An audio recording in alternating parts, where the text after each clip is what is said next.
I started reading this leaflet in the Times. It's all about cybersecurity because there have been several days of Marks and Spencer's failing, the Co-op failing, Harrods failing, they use Harrods. And then there was an article in the Times about people stealing SIM card details. And the article said a teenager rings up Vodafone or whoever your favorite telephone supplier is and pretends to have lost their SIM card, and they get another one sent to them. And they now have the details of whoever had that phone number on this new SIM card they've been sent. And then they can do all sorts of things with your identity or somebody else's identity. And the Marks and Spencer's chaos, you know how that happened? A youngster, in the words of the Times, rang up the Marks and Spencer's help desk and said they had forgotten their password. And the help desk gave this non-Marks and Spencer's employee a password. And if you are a young person, you'll know you can get hacking software off the dark web that can do virtually anything once you have a password to get in. So away you go. And the hacking software then does all the damage. But what the kid did is called social engineering. They persuaded the IT help desk to give them the ID. Once they got the ID, the hacking software can do professional stuff. So can you hear me clearly? Okay, good. Because sorry. Okay, well I'll confess. I'm trying out hearing aids, and they're whistling. And the consequence of trying out hearing aids is because you can hear brilliantly, you start talking more quietly. So I'm going to take them out, and then whoops. Hopefully, can you hear me now? Yes. Yes, good. And I'm probably talking more loudly. Yeah. And I have to remember them. So I've been writing to the Times, and it's a con really, because if you write a letter to the Times, you buy the next day's Times, and they haven't published it. And one day they said, this letter's too long, shorten it. And I shortened it, and they still didn't publish it. And I wrote them another letter today. This thing on cybersecurity covers all sorts of things, and it reviews some of the chaos, like the attack guys in St Thomas's had in London last year when it was a complete disaster. They talk about all that, and they say AI, of course. I think the key problem is nobody that Marks and Spencer's or Vodafone or Harrods or hospitals or whatever employ are competent at IT. Right? If the IT help desk gets tricked by a kid who says, I haven't got a password, I'm sorry, the help desk IT person was not competent. And then there's another layer in it. How do you recruit a competent IT person? There is no regulation on IT people. So if you want to do some wiring, you get an electrician and they will be certified, they'll be up to date, and they have to keep certified all the time. And for instance, I'm what's called a competent electrician, but I'm not a certified electrician, so I can't wire up this stuff in a public building. And there's a law about that, and you'd go to prison if you did, and you weren't certified. AI and computers are everywhere. AI is doing medical diagnosis. AI is controlling robots that can do microsurgery inside you. If you were a surgeon doing that, you'd have to be certified and up to date. If you're AI, the AI is not regulated. And if you're the programmer of the AI, you're not regulated either. Right? I think that's what I've been writing to the Times for like 10 days, and they keep ignoring me because there are more exciting things going on. So that's what I want to talk about. The Horizon scandal. Who has heard about it? Have you been following it? Have you heard that Alan Bates and the versus the Post Office won BAFTAs? Right. My parents said, don't make a drama out of a crisis. And the drama of Alan Bates has changed a lot of things, but it hasn't worked yet. So I'm going to tell you, I'm trying to tell you more. I'd love you to interrupt because you know you could watch this on Zoom possibly, but if you want to, I'm here. You can ask me questions and interrupt. If I say something wrong, correct me. If there's something you're interested in and I don't mention it, do interrupt, because I've got far too much to talk about. So I would rather talk about what you're interested in. And if you keep quiet, I won't know. So you'll just get what I prepared when I had a cup of coffee reading this. And I'm not quite used to the screens being so complicated. So, as I said, I've been reading the Times. I don't normally read it, but I got sort of carried away in this sort of trap of sending them a letter and then buying the next day's paper. And on Monday, this Monday, there were 7 articles about IT problems in the Times. And I wrote another letter that said, after all these cyber attack articles, you have got 7 IT failures reported throughout the paper. And they're all caused by incompetence. We need regulation and education and certification and stuff like that. It's kind of obvious when you see it like that. But if you don't see it like that, you think, well, we ought to buy a new one or pay Fujitsu for an upgrade and so on. That makes money for big industry, but it doesn't solve the problems. So I'm on a mission. And as, sorry, I forgot your name. Who introduced me? Oh, well, thank you. You mentioned this book. So 10 years ago, one of my students was run over and ended up in intensive care, and I went to see him. And do you believe it? There were post-it notes on some of the electronic equipment saying, don't press this button and ring this phone number and stuff like that. I couldn't believe, I'm a professor of computer science, and I hadn't been in a hospital, well, I've been in a hospital, I haven't paid attention. What a mess hospital computers are. So I got on a bandwagon and I wrote this book called Fix It, or Fix IT. It's a sort of pun. This is one of my friends I got to know, photographed on the front. And this is a nurse, and there's lots of complicated computers there, and your lives depend on those computers working. So, and I'll show you my next slide, I think. So that's the cover up there, isn't it? And then, see, the title, I think, is good. First of all, you've got to see problems before you even realize they need solving. And once you've seen the problems, you've got to solve them.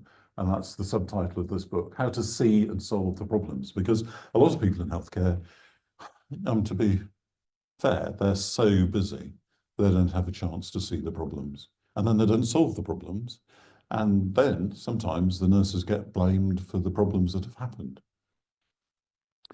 And this is such an important book, said the British Medical Association, blah, blah, blah. Everybody in healthcare should read it. And my wife came to me and said, you can imagine what wives do. She said, everybody is not going to read it. It's a textbook. So she and I took a weekend away, and we wrote a booklet together. So that's her on the back, me and her together. And this is sort of like a magazine. So this is about patient safety and digital healthcare. And here is an article about Seema Misra, who you may know as a postmaster who ended up in prison.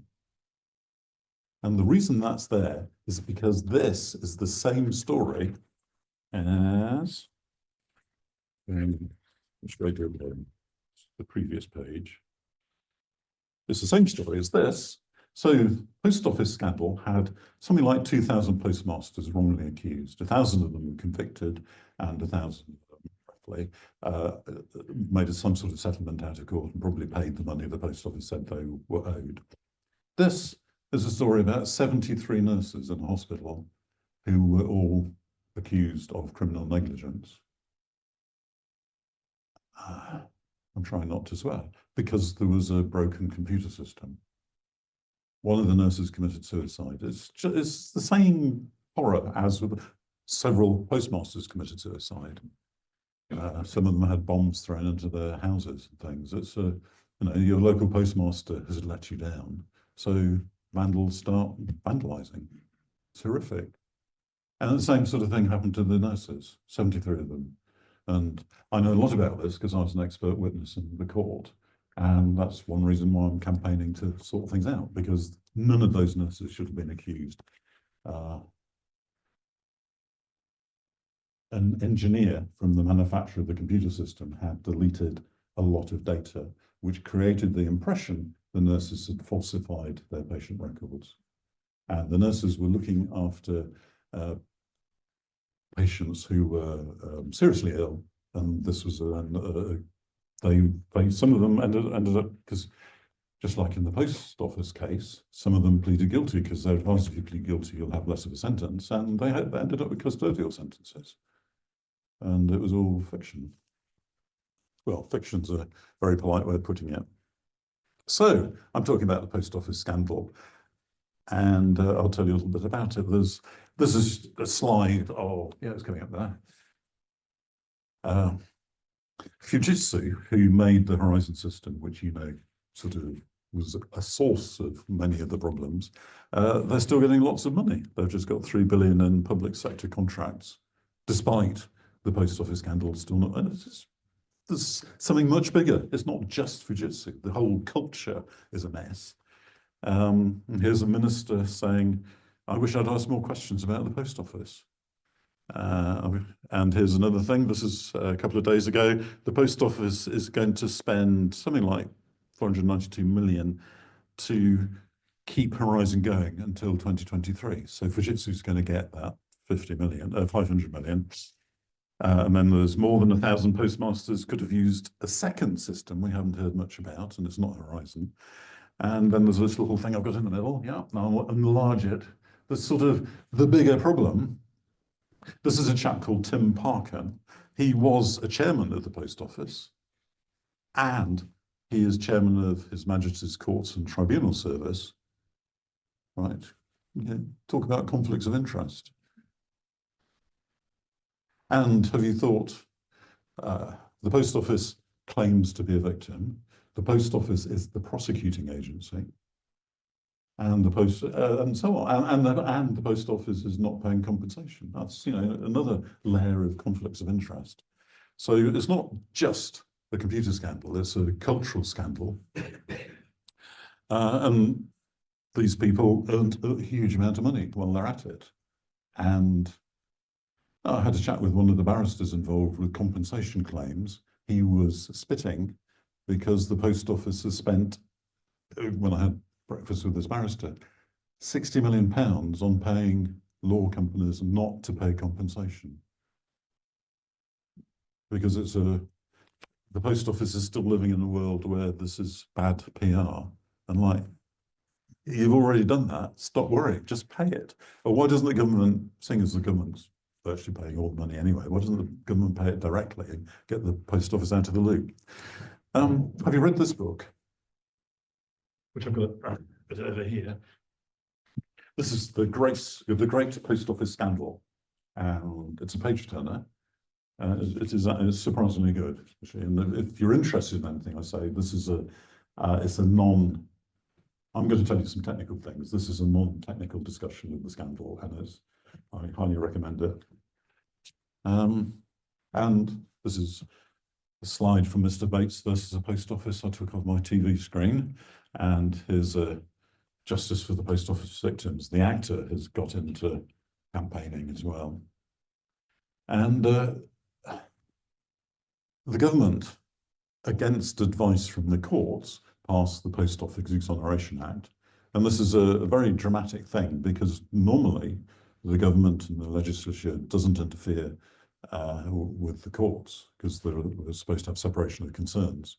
Normally the government or the executive would tell some judge, sort this out, and it would be done in the courts. But the Post Office Exoneration Act took all that control away from the courts and said postmasters will be exonerated with a few conditions. And I'll talk about these later, because the convictions are bonkers. The people who wrote the Post Office Exoneration Act, they improved things. Many of the postmasters haven't been compensated, so that part of it hasn't worked. And some of the details in the Act are counterproductive, and I'll describe an example later. And then the police, this is Operation Olympos, the Post Office Horizon investigation. The police have woken up and realised there's a lot of criminal activity in the post office, and there's now a criminal investigation going on, which is called Operation Olympus. I'll follow it up. And then, what's the phrase? Turtles all the way down. So this affected the NHS nurses, and it affects the postmasters, and I imagine it affects lots of things we haven't heard about. In Britain, the common law presumption is computer evidence is correct. Because if you start discussing computers in a court, you're wasting your time. So the presumption is, to save all that time, the computer evidence is correct. So the Horizon computer evidence the Post Office presented in court was taken for granted as correct. And that means if you're trying to defend yourself against these false accusations, what do? The judge will accuse you of going on a fishing expedition. You're just wasting our time. This evidence from Horizon is correct. That's exactly what happened with the nurses in the trial where I was an expert witness, until the engineer from the company admitted they had deleted data. So this is a paper I and some colleagues, some great friends there, a briefing note for people in law that computers are presumed to be operating correctly, unforeseen and unjust. And we've got some ideas in that paper. And one of the things we're all proud of, as a result of all this campaigning, the Ministry of Justice said, this presumption has to be fixed. What do we do? All right, because the presumption's obviously absurd, and the Ministry of Justice have finally got round to saying that, and they invited lots of submissions. And the British Computer Society, it was slightly longer, but the gist of it was, read this paper. So we're quite chuffed with that. But it's a big problem. And here's the example. This is an article I and Peter and Stephen wrote together. Stephen is a barrister and he's been campaigning for this for a long time. And Peter is a colleague of mine who's a computer scientist in Germany. It's a little international thing. We noticed Mr. Cameron was a postmaster who had been convicted of theft from the post office, and he appealed to the appeal court. And if you think about it, if you can be bothered to appeal, you're pretty certain you're innocent, because it's an expensive, slow, complicated process. So, at face value, you would have some sympathy for him. But he lost his appeal, and the Post Office Exoneration Act says if you have appealed and you lose your appeal, then you're not covered by the compensation. Okay, so Peter, Stephen, and I wrote this because something very interesting happened in the original trial and in the appeal. The Post Office Exoneration Act says it has to be a Horizon case. So, for instance, if you've just stolen, I don't know, some stuff in the post office, that's not a Horizon issue. So you don't get exonerated just because you've been convicted for stealing a bottle of water or whatever. What happened with Cameron, and we believe what happened with a lot of other postmasters, is 3 customers of the bank claimed they had lost money after they had gone to the postmaster to cash a check. So the appeal court ruled this is evidence from people, right? Not Horizon. So what this paper does is say, how did those people know they had lost money? They used Horizon to find out what their account was with the post office. So Horizon almost certainly gave them a fictitious bank account details. The humans then go to the police and say, we've lost money in our bank account. They then turn up in court and they testify as humans. And the court and the appeal court say, those are humans giving evidence, not a computer system. But actually, the humans were giving the evidence based on what again, it's hard not to swear, what a bad computer system was telling them. And the sad thing is we can't track down Cameron.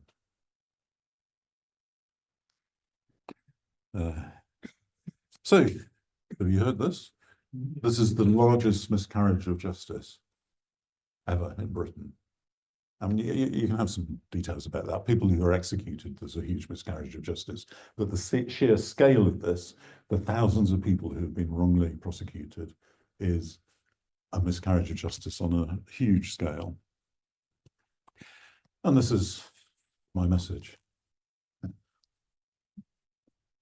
Unless someone like you cares a whole awful lot, nothing is going to get better.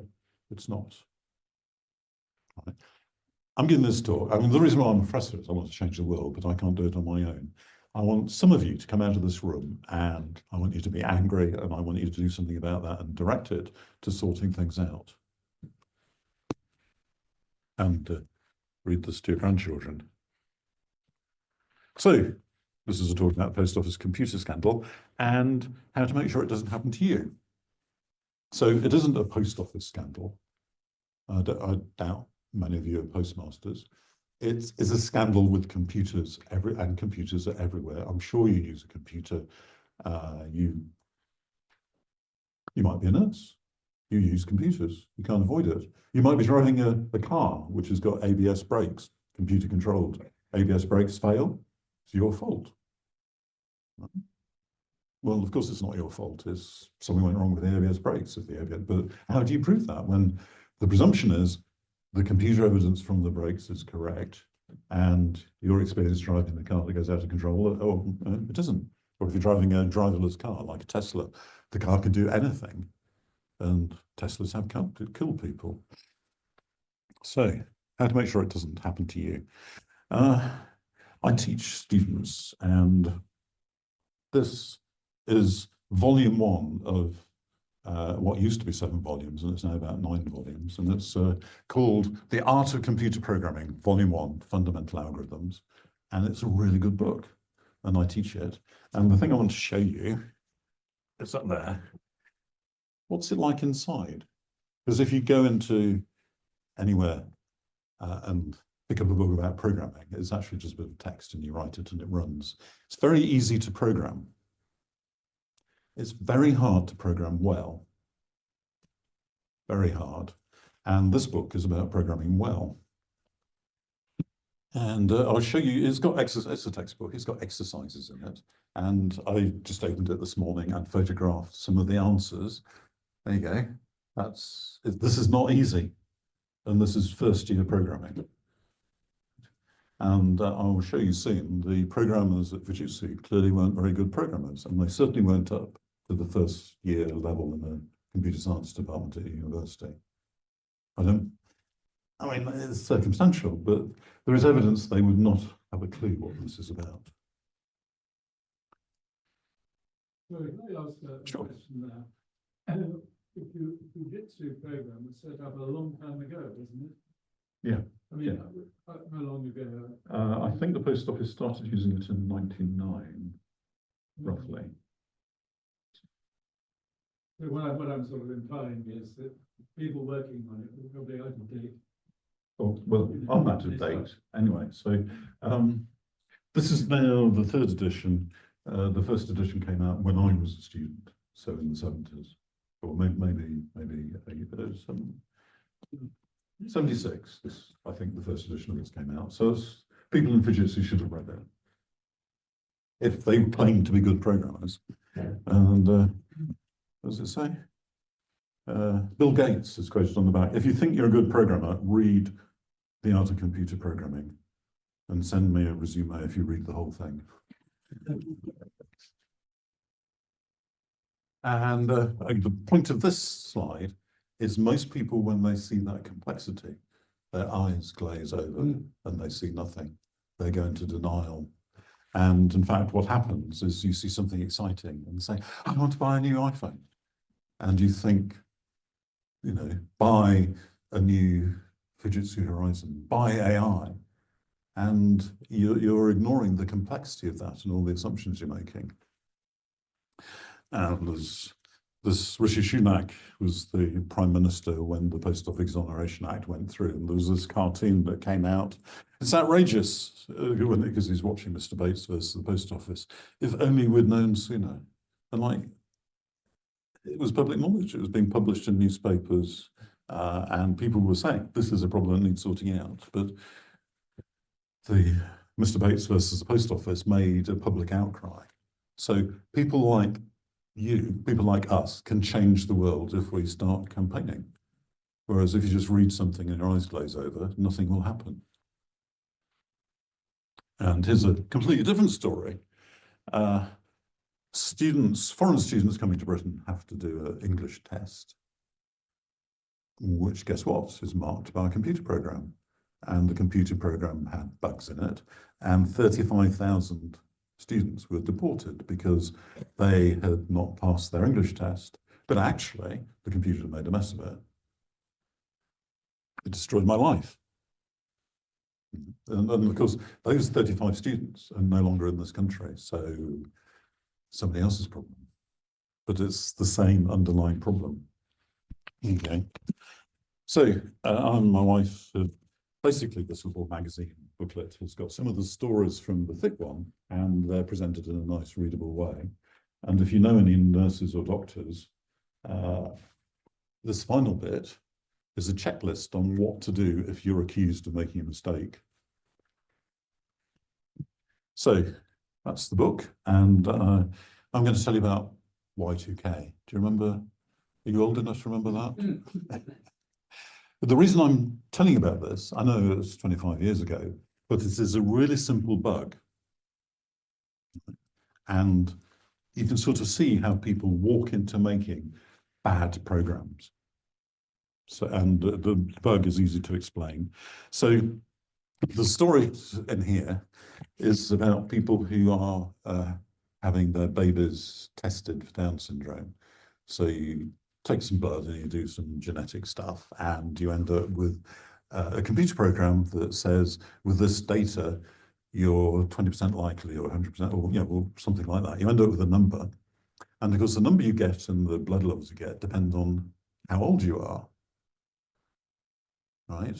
And over the year 2000, those calculations went wrong. So, and there's been a report, the story I've got here is from the Northern General Hospital Trust, a report on the inquiry into the computer software error in Down syndrome screening.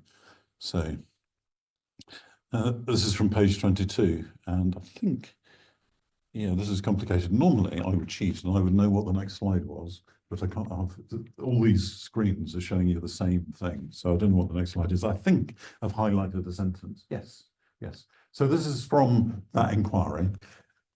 Somebody was asked to write the program to do the Downs calculation. And this guy was required to replicate an existing program. And he did this without understanding the algorithm. Why is the NHS employing an incompetent programmer to do something that life and death decisions are made on? Cheaper than a competent one. Well, and you can't find competent ones because there's no certification, there's no legislation. I'll tell you, it's even worse than that. I talked to a very competent software engineer about 15 years ago. He refused to work in this area because he was so competent he would be held negligent. Oh, I'll show you the solution to that in a minute. So the report has some code in it written by a consultant chemical pathologist who knows a lot about Down syndrome and calculations and blood levels and stuff like that. So this report was written by quite a large team and went up the system and so on. And when I got hold of it, I was shocked because this chemical pathologist says the code we were using was wrong. Here's the right way to do it. And this is, it goes on a couple of pages, and this is just an extract, which is small enough to sort of explain. So you type in a date, which looks something like that, and why you want to type day, month, year like that, that's another question that the NHS can try and answer. But this program calls this part 1, part 2, and part 3. And do you notice something about part 3? It's picked up the wrong 2 digits, and this is a Y2K problem. It should have picked up 4 digits, not 2 digits. It is a bad program, and it's presented as one in an inquiry into a bad program. And you'd expect, you know, there are standard words in programming, code review. I write programs, and you don't think, oh, finished. You get somebody else to look at it, and they say, well, why did you do this? And if you've ever been in code review, you say, oh shit. There's a mistake in here, which I spotted just by looking at it. nobody has code reviewed it. Well, I mean, if they have code reviewed it, they're not competent. And the person who wrote it in the first place was a chemical pathologist, not a programmer. And he's claiming this is a correction to a problem, and he's just introduced more problems. And this is probably too much detail, but that bit of code he's got there is wrong in lots of ways. And over here, I've rewritten it slightly better. So instead of saying flag dump, I have said error. And instead of saying part 1, part 2, and part 3, I've said day, month, and year. And then I do something his program doesn't do. Having got the day, month, and year out of this, you should have digits. Well, actually, his program allows you to have letters and slashes and plus signs, all sorts of things. You just can get nonsense out of it. Whereas I've written check day, month, and year make some sort of sense. You've got to write the code to do that. And if there's any error, you need to report the error rather than just carrying on causing chaos. On my phone, which is over there, so it doesn't squeal and things like that, I have got an app written by the NHS for burns resuscitation. So if somebody comes into emergency and having been burnt, you have to give them fluids and you have to calculate how much fluids to give them. And they're writhing around screaming. So what you do is you start giving them an infusion while you do the calculation, and then you adjust because if you wait 2 or 3 minutes, you could harm the patient. So you start giving them infusion, then you do the calculation, and then you adjust the infusion to get the right volume. So there's this very nice app that has won prizes because it draws. We can sort of see the picture of a male like that, and you sort of shade in where they're burnt, and you say whether they're sort of 1st degree, 2nd degree, and then it says, well, how heavy are they, and you estimate that, and it says give them 50 mils or something. And before you can use it, you have to agree. It's called a EULA, end user license agreement. You will have seen these if you use a computer. You will have seen these all the time. Has anybody ever read them? Because they go on for pages. So this is the middle of a long EULA, and I'm just going to enlarge the bit I want you to see. Indemnification. You agree to indemnify and hold St Helens and Owsley teaching hospitals harmless from any claim. So the lawyers, you can sort of understand why the lawyers want to do that, but the consequence is there is no incentive for the NHS to make this a decent program. Because if it goes wrong, it's your fault. And if you end up in court because you've killed a burnt patient, you signed a contract that said it's your fault. And it's not just the NHS. This is something, I have a smart home. And yesterday I thought it'd be interesting to know what contract I've signed with Apple in order to have the smart home. And this is really no different from what Microsoft and Samsung and all the rest of this is industry practice. I'm just going to read out the red stuff because it's the whole point of this really is to make your eyes glaze over so you don't read it and just say, I agree, I just want to start using my fancy stuff. And I'll read you the bit in red. In no event, you just sort of shut your eyes and listen. In no event shall Apple, its affiliates, agents, or principals be liable for any problems, however caused, regardless of your theory of liability, whether that's contract, tort, or otherwise, and even if Apple has been advised of the possibility of such damages. In no event shall Apple's total liability to you for all damages exceed the amount of $250. Now, whatever goes wrong, if we set fire to your house and kill people, you'll get $250 if we agree we're liable. The foregoing limitations will apply even if the above stated remedy fails of its essential purpose. They have got lawyers defending them to the hilt. You agreed to something like that, and you probably agreed to something like that several times. Quote there is on Apple operating system. No, it's on what's called HomeKit, which is their smart home stuff. But I happened to be setting up my smart home yesterday, so this was available. But they're not like this. Do you remember last year CrowdStrike? They're a cybersecurity company, and they made a mess of it, and they killed 8.5 million PCs worldwide last July. Well, the first thing I did is I looked at their contract. Those 8.5 million people had signed a contract that said CrowdStrike are not liable for anything. then where is the incentive to do better? Like, I've got a car, VW, and if a wheel falls off it, VW are pretty liable unless they can prove that I've maintained it badly or something.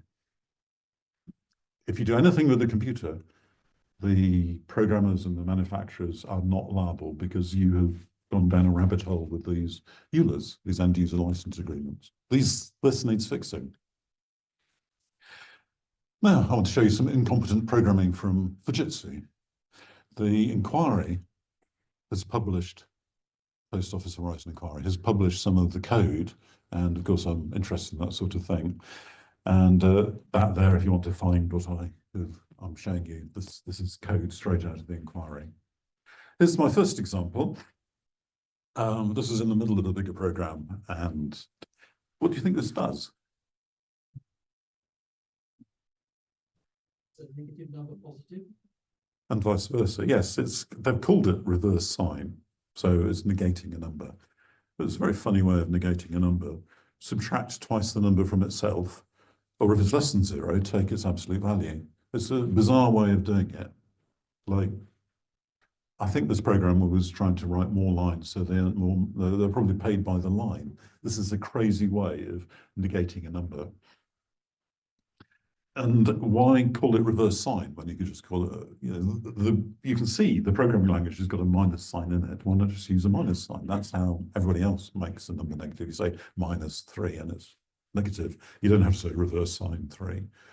If you're going to write, this is a function, if you're going to write a function, you need to do something useful. That's how you could do it. But if I was doing it, oops, I have missed out my thing. I would have said, check that this number is in range. For instance, if it's 0 and you try and make it negative, it's still going to be 0. There are things you can check while you're at it. Why don't you do that? And sorry, I've lost that slide, but never mind. Here's another bit from this larger program. And computers have to make decisions all the time. So this has got conditionals. It says, if something or other, do this, otherwise do something else. And I'm going to highlight, there's quite a lot there, so I'm going to highlight a bit. That bit there starts off by saying, if last.root node, whatever that is 2,493, then do the next 3 lines. Okay. And if you read up to the top line, it says, if else.root node is 3013 or it's 3016, do everything there, which means it can't possibly be 2,493. So what's in red will never happen. So the programmer's written, they thought they were doing something helpful or something, and they wasted their time, or some of the numbers there are wrong. I don't know, because this code should have comments and documentation, and none of that's available. But nowhere did Fujitsu say what this is trying to do.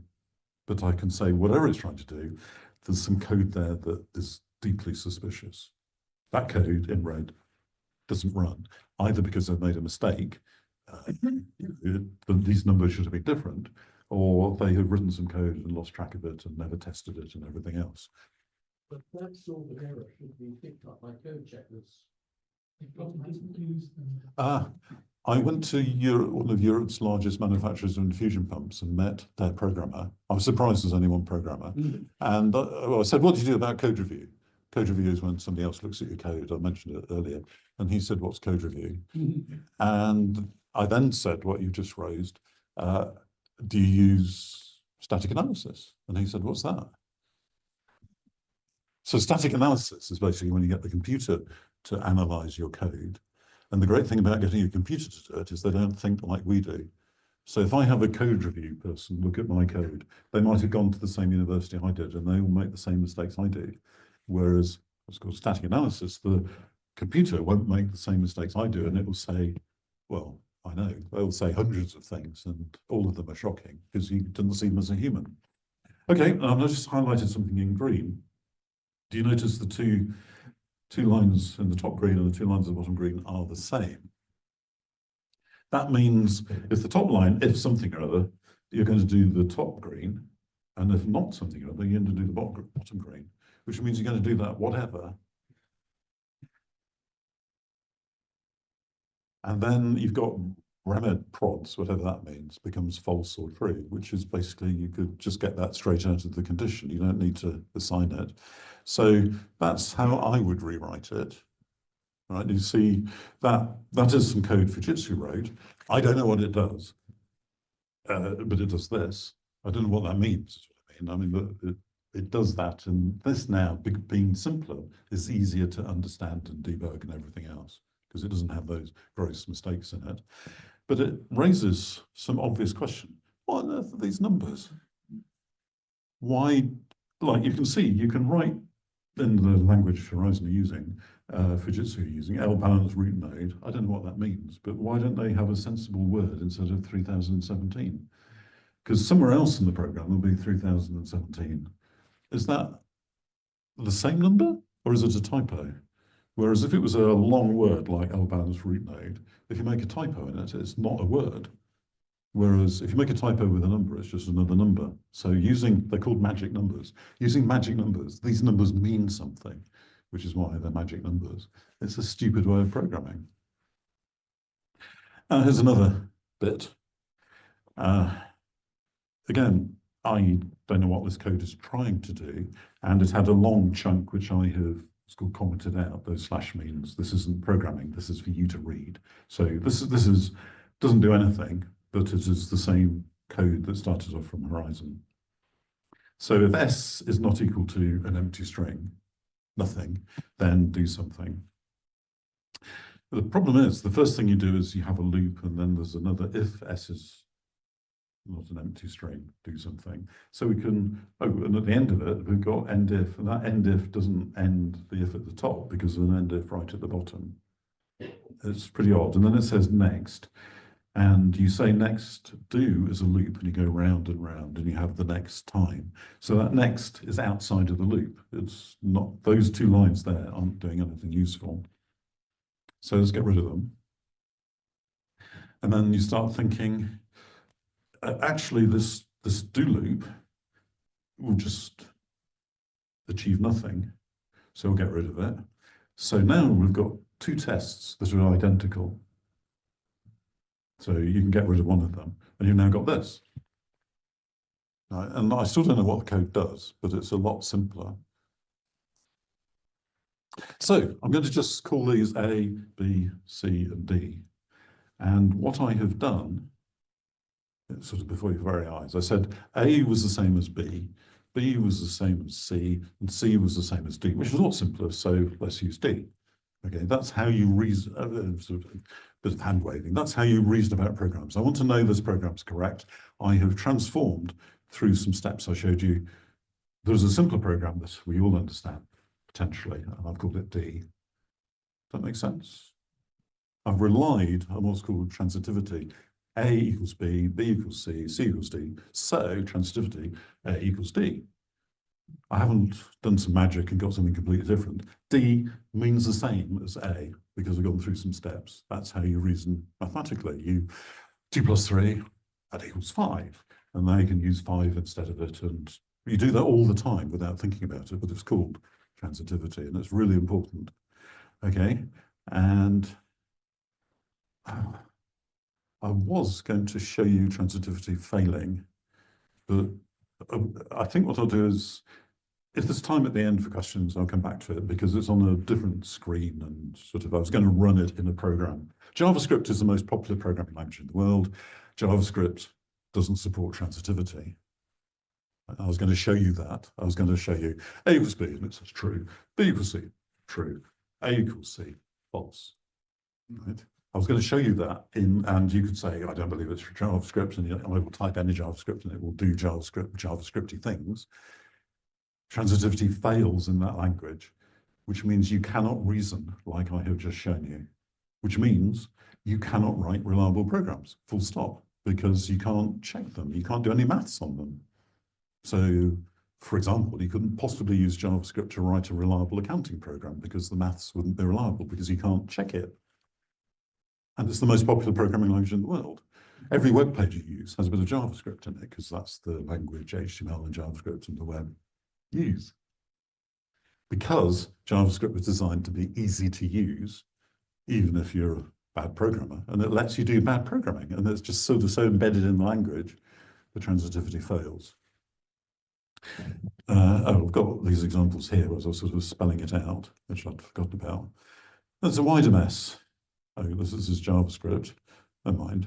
So, incompetence everywhere. It's not just Fujitsu programmers, but the people who designed the programming languages they're using, they're incompetent as well. So those programming languages aren't very helpful for the incompetent programmers in Fujitsu.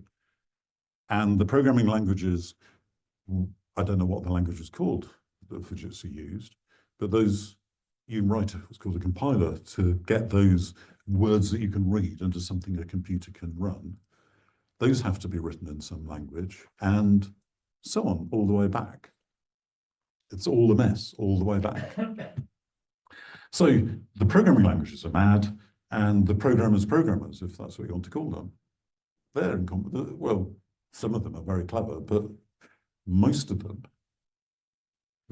so the way around, very few of them are qualified programmers. Most of the programming languages you come across have got weird bugs in them. And unless you're a really good programmer, you can't work your way around it. And Fujitsu programmers clearly weren't good enough to do that. And then the help desks, like Marks and Spencer's got, the IT people they had on the help desk didn't understand basic things, and they were fished. IT support is wrong. And then procurement, the people who bought the systems weren't competent enough to buy decent systems. Like, I've bought a car, I'm sure you've all bought a car, and you look at things like, you know, how many miles per gallon or whatever, has it got airbags and stuff like that. You check you're buying a decent car, or you get the AA to assess it before you buy a second-hand car. The people who procured Horizon, they paid Horizon up front to deliver a system, and then that's what they had. They didn't procure it competently because they weren't IT experts in procurement. This is a big problem for hospitals as well. You have to buy a system and you don't know how good it is, and yet you bought it. I've got 9 paradoxes here, which just sort of rubs in the point. So accountants are regulated, but the programmers of accounting software are not regulated. So they can make accounting software do anything, and they won't know that they're doing anything because they don't know enough about accounting, let alone programming. Gas fitters are regulated. I've had a new boiler installed just before Christmas, and the gas fitter is regulated because gas boilers can explode and do all sorts of horrible things. And I asked him, how do I use it? And he said, I don't know, because it's got buttons on it and it's got a computer in it. And the programmer who built the system that programmer could make the boiler explode. And he's not a qualified programmer, and he's not a qualified gas fitter. There's no regulations on the people who program gas boilers. And pilots, it's really hard to become a pilot. They're heavily regulated, and you have to keep up to date with all sorts of continuous professional development and so on. But the IT developers for aircraft are not regulated. So A321, I mean, they're very good airplanes, and they can fly themselves. I have seen a film of a A321 taking off somewhere in Britain and landing in New York, and the pilot did nothing the whole way. The computers were flying it, which is great. And I know Airbus are very competent programmers. There are actually 3 computers on an A321, and if they disagree, they reboot and do all sorts of fun things. Horizon didn't even do that. You know, if you get the wrong result out of Horizon, you've no idea. But my point is, the developers of the software on an Airbus, however good it is, they were not certified as competent programmers. And there's no legislation to say they should have been, and yet lives depend on that. If you drive a car, you've got a driving license. Well, sorry, if you drive a car legally, you've got a driving license. The people who build your driverless car or your ABS brakes or the emissions system or everything on your car, typical modern car has a few hundred computers in it doing different things. The programmers for cars are not regulated in any way.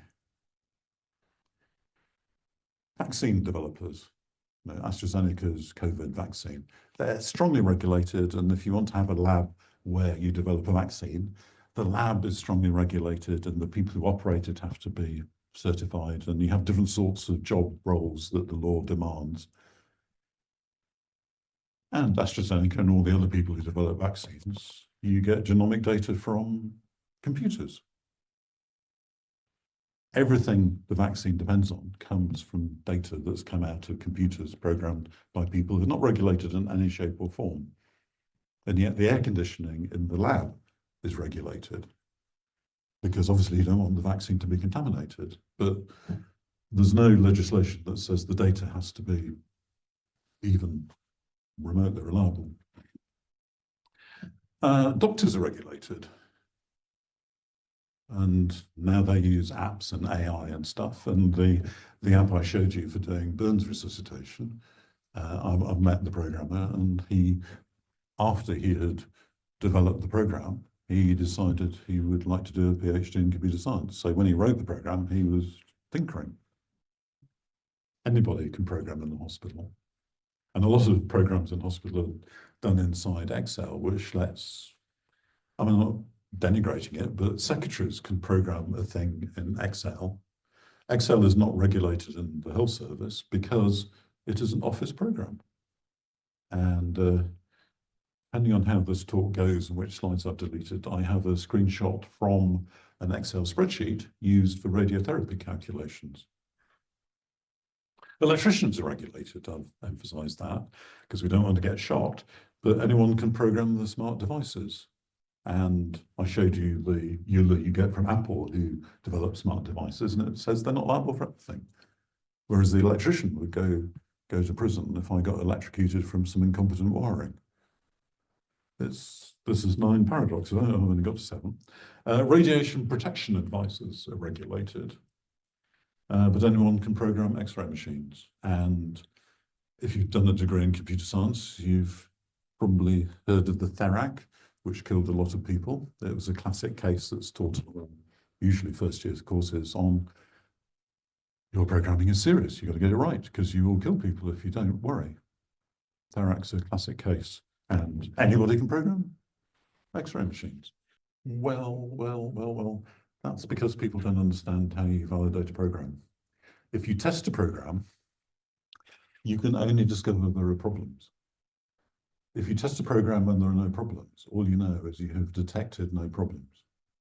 If you want to know your program's correct, you have to use maths to prove it. And people don't do that because it's tricky. So they test it, and usually they test it. So I write a program and then test it does what I was asked to do.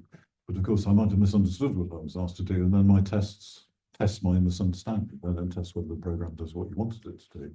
So testing is not good enough. Validation in programming means doing a lot more work than just running the program and trying it out, because programs can do practically an infinite number of things. So have you validated the whole, you'll be there forever doing that? Well, the answer is we need legislation that says programmers are regulated at least to the level the field they're developing software for. And so the law is that computers are reliable. So laws are regulated, but computers are reliable and don't need regulating. That's in the law. And that needs fixing.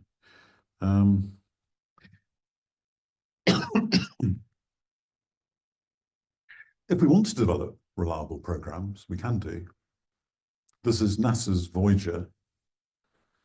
It's been running for 48 years, and it's now outside the solar system, and it's still working. That is a computer that was built about 50 years ago, and it's still working. You know, if we want to build, so the guy at the back was saying, well, what do we do? Well, the answer is, if we want reliable software, we can do it. And Voyager is a really good example of that. And the A321 is a very reliable aircraft. We can build reliable aircraft if we want to, but if you want to build rubbish like Fujitsu Horizon, that's what most people do when they start programming. There's a point on that.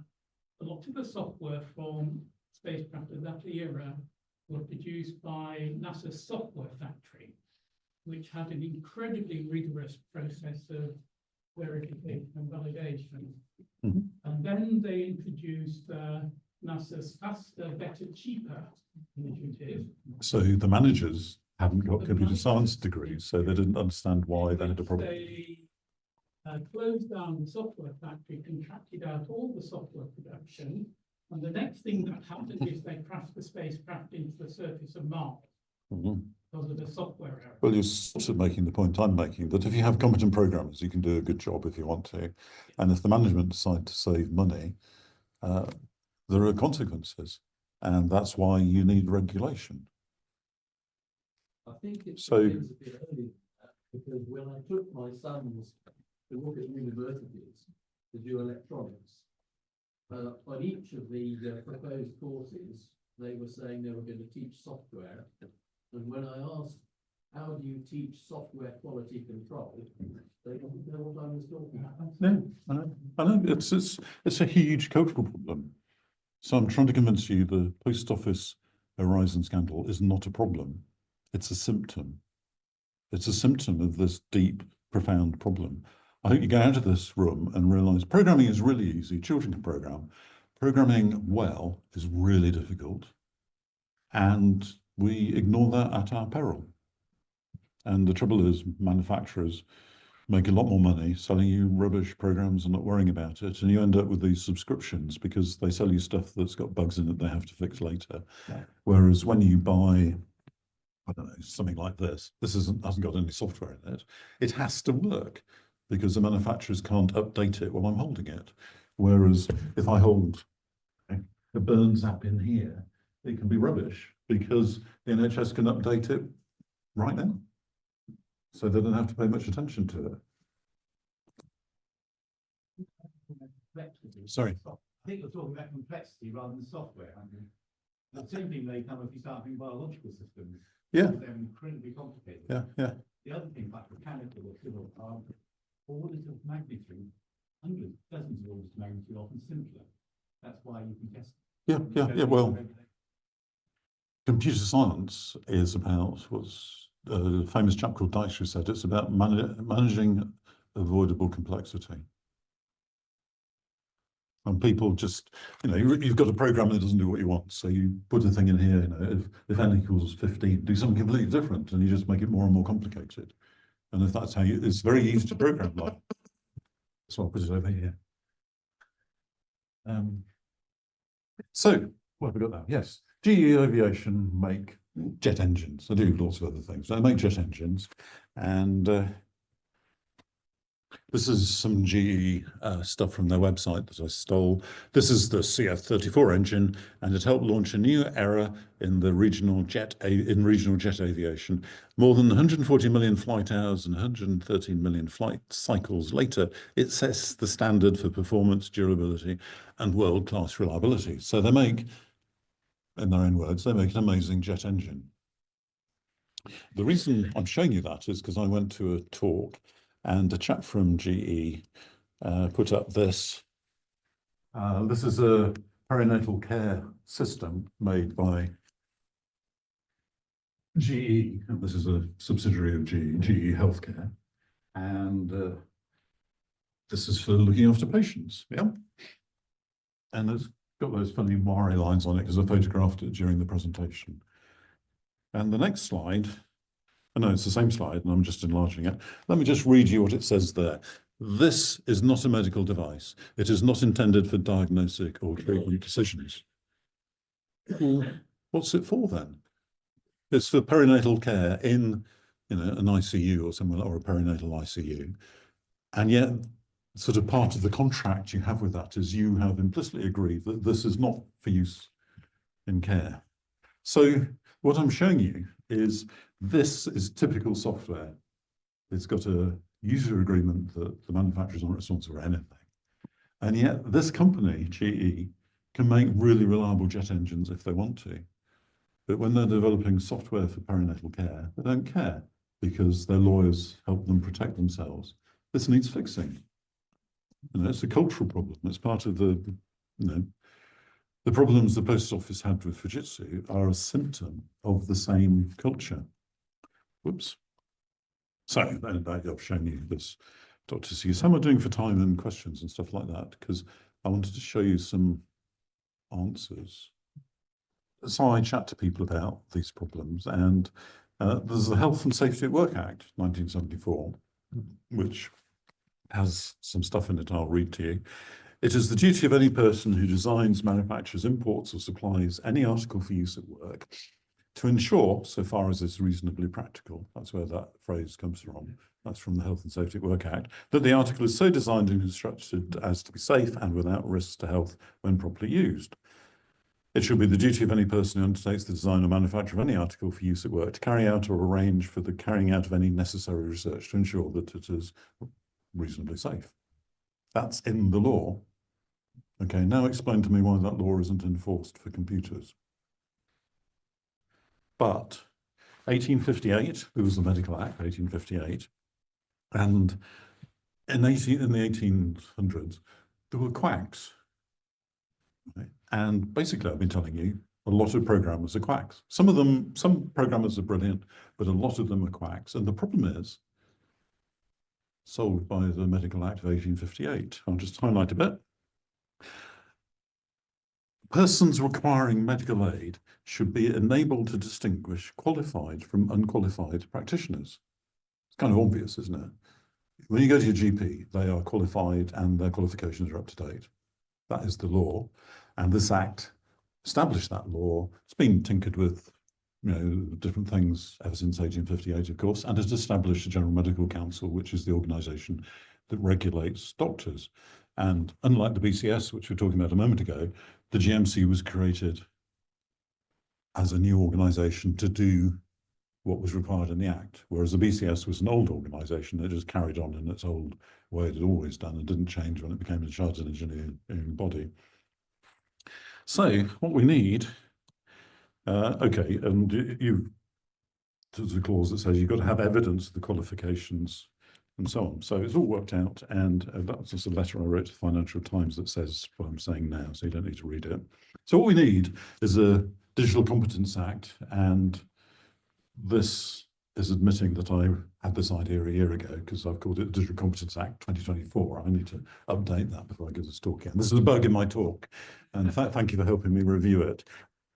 This is an act to regulate the qualifications of developers, software developers, and it starts off just like the Medical Act. The government was able to enact the Medical Act. I don't see why they can't enact an act that says persons requiring computer systems should be enabled to distinguish competent from incompetent developers. Isn't that a no-brainer? And then it goes on for a few pages and establishes the General Computing Committee or whatever, just like the GMC. And then that's going to take a couple of years. And there's probably got to be a grace period where you say, well, you don't prosecute people who are practicing without qualifications because you haven't had the time to get qualifications. There's some little details that need working out. This will take a while to happen, even if people agree to that. But I've got some faster ideas. Have you bought a fridge or a washing machine? They have little labels like this on it, and they're for energy regulation. And this is a side effect of us being in the EU, or previously being in the EU. When you buy a washing machine, a few years ago, you just buy a cheap one or one made by AEG or Bosch or whatever. You would have no idea what its energy efficiency was. And the EU said, well, energy efficiency is an important issue. Let's make it visible. So you then, now when you buy a fridge or a washing machine or whatever, it will have a label like this on it. And you will tend to buy A or B.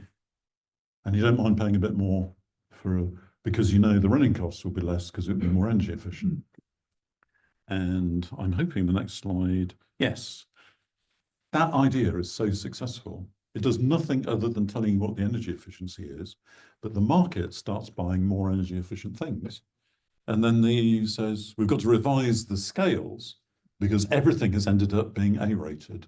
So I think this is the current scales. There's A+, A++, and A+++.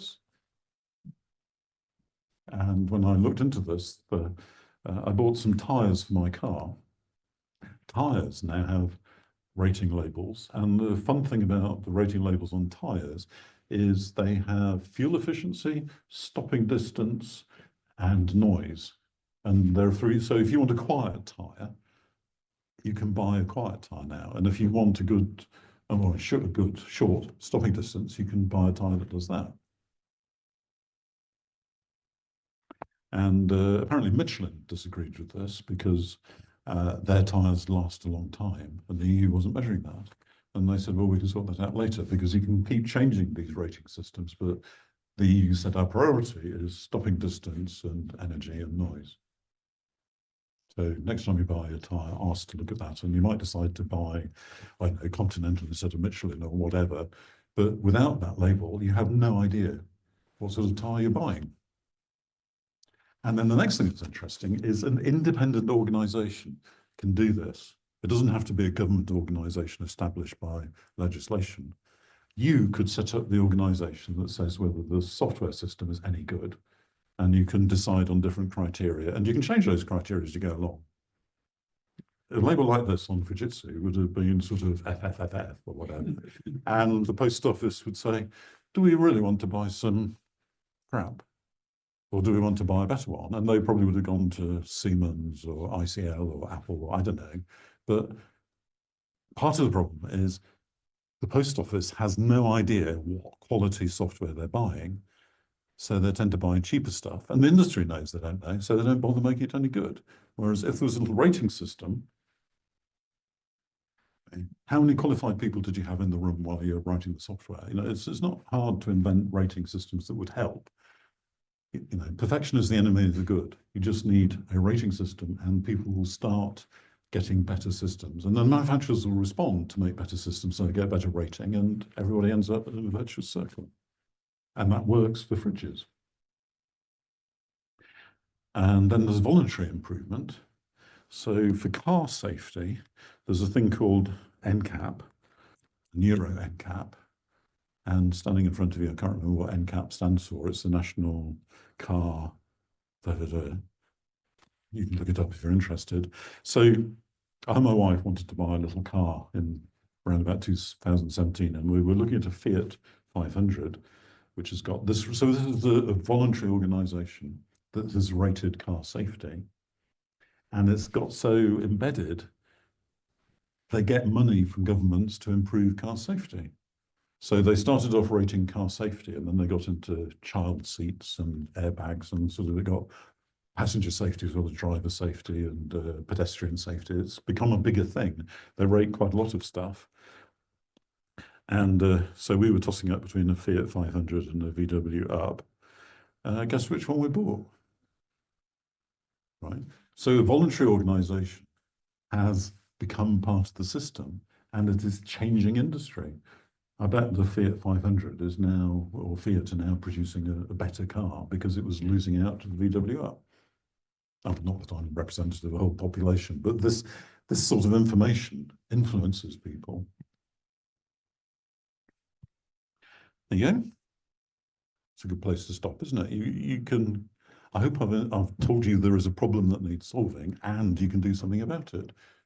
And you can do something about it by, I don't know, if you're not going to do it, you can encourage kids you meet to do something about it, because they're going to grow up in a world that's just going to get worse unless we do something about it.